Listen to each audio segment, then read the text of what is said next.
Hi, ఇప్పుడు ఎండు నెత్తలు వంకాయల కాంబినేషన్ లో కర్రీ చేసి చూపిస్తాను. ఫస్ట్ అయితే ఎండు నెత్తలు ఇలా రోస్ట్ చేసుకోవాలి. వచ్చేసి ధనియాలు, మెంతులు, ఆవాలు, జీలకర్రని దానిలో ఫ్రై చేసేసి చల్లార్చుకొని పొడి చేసుకోవాలి. నెక్స్ట్ పాన్ లో ఆయిల్ వేసి హీట్ అయిపోయాక జీలకర్ర, ఆవాలు, ఆనియన్స్, వంకాయలు, పసుపు, ఉప్పు, టొమాటోలు 1 by 1 వేసేసి ఫ్రై చేసేసుకోవాలి.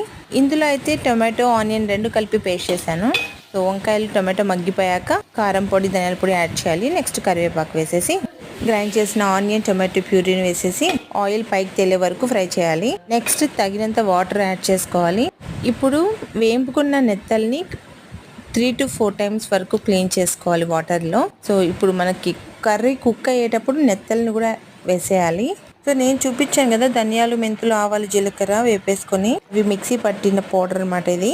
సో ఈ పౌడర్ అంతా మంచిగా కలిపేసుకున్నాక ఇందులో అయితే మామిడికాయ ముక్కల్ని యాడ్ చేసుకోవాలి. మామిడికాయ ముక్కల టేస్ట్ చాలా బాగుంటుంది. ఇందులో అయితే ఇంకా ఆఫ్ చేస్తున్నాం అనగా కొత్తిమీర వేసేసి